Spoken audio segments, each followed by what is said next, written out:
Un interesante, pequeño dispositivo llamado MBC, interruptor de circuito en miniatura, por sus siglas en inglés, te protege a ti y a tu hogar de percances eléctricos.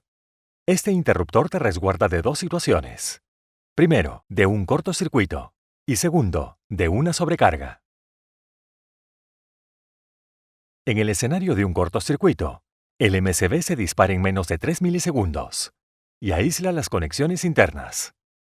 Veamos cómo este dispositivo inteligente detecta el caos de corriente con tanta rapidez y precisión.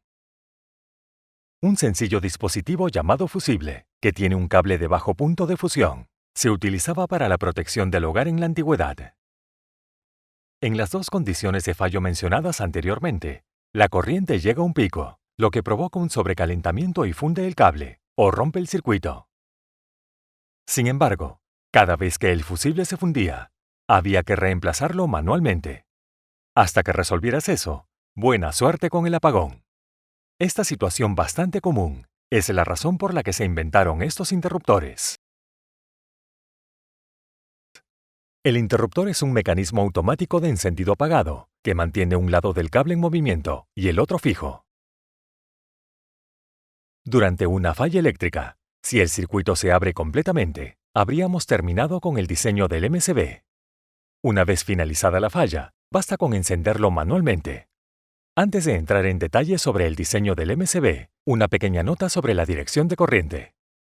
Un MCB se activa en menos de 3 milisegundos, que es mucho menos que el periodo de tiempo de medio ciclo de una corriente alterna. Por esto está bien mostrar el flujo de corriente en una sola dirección a lo largo del análisis. Ahora, la pregunta es, ¿cómo identifica este sistema el inicio de una falla eléctrica? La respuesta yace en la existencia de elementos de detección que activan un mecanismo de gatillo. Primero, veamos cómo podemos diseñar un mecanismo de gatillo súper rápido que se abra completamente.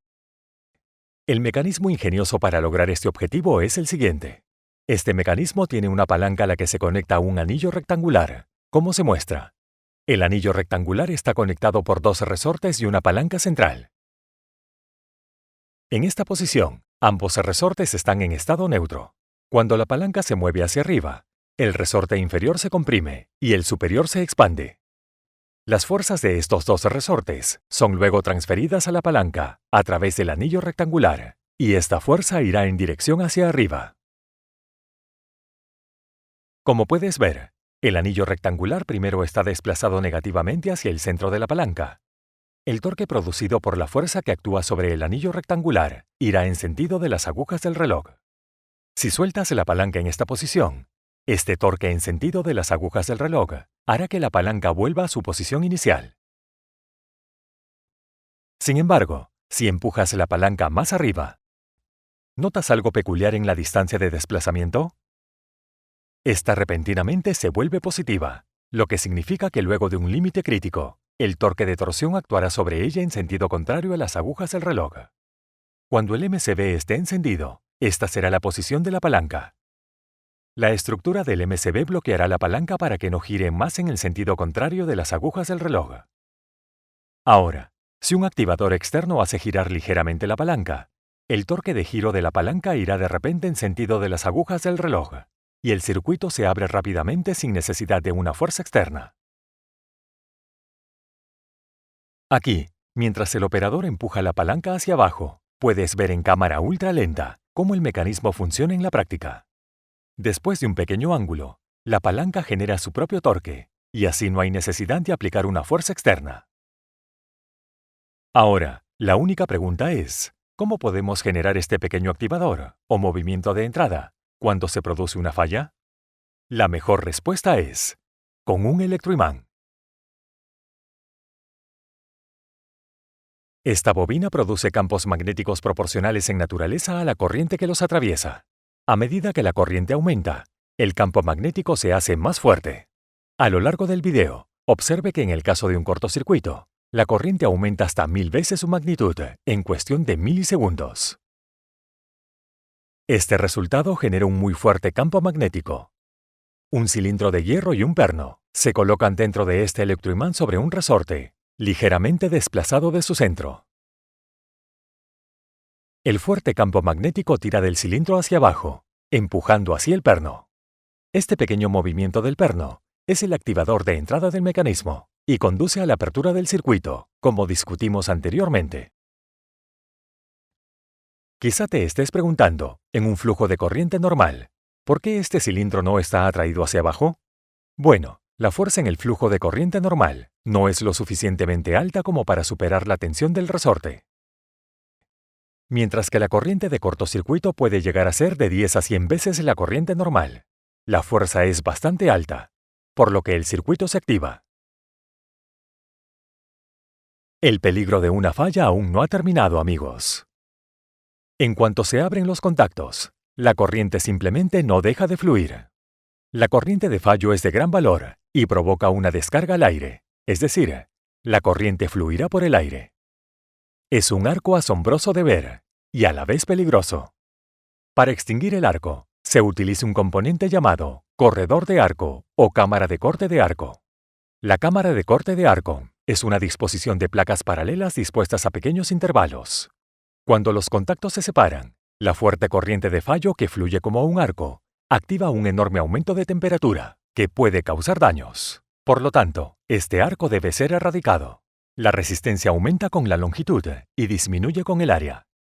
En este caso, necesitamos aumentar la resistencia de la corriente que pasa por el aire, por lo que la distancia entre los puntos de contacto se mantiene alta luego de la apertura del circuito. Como el aire está caliente, el arco será empujado hacia arriba. Luego, el arco se divide en pequeños pedazos, reduciendo así su área. Con la resistencia en aumento, el arco se extingue en la corriente cero. Ahora veamos cómo el MCB previene el segundo tipo de falla, una condición de sobrecarga. Una sobrecarga ocurre cuando utilizas múltiples artefactos a la vez. Dado que todos los artefactos de nuestras casas están conectados en paralelo, esta situación provocará un aumento de corriente. Este es otro escenario peligroso que tenemos que prevenir. El flujo de corriente durante un cortocircuito aumenta de 10 a 100 veces la corriente continua, pero en caso de sobrecarga, solo aumenta de 2 a 5 veces. Podrías pensar que el uso de un electroimán separado con menor capacidad de funcionamiento podría resolver este problema, pero no lo hará. Veamos por qué. El problema de esta nueva bobina para una condición de sobrecarga es que se activará incluso al solo encender otro artefacto eléctrico. Los tubos fluorescentes, por ejemplo, llevan una corriente de entrada durante el arranque que se mantiene durante unos 10 milisegundos y luego vuelve a la normalidad. Por lo tanto, utilizar un electroimán de menor potencia hará que el interruptor se active innecesariamente cuando enciendas los artefactos eléctricos.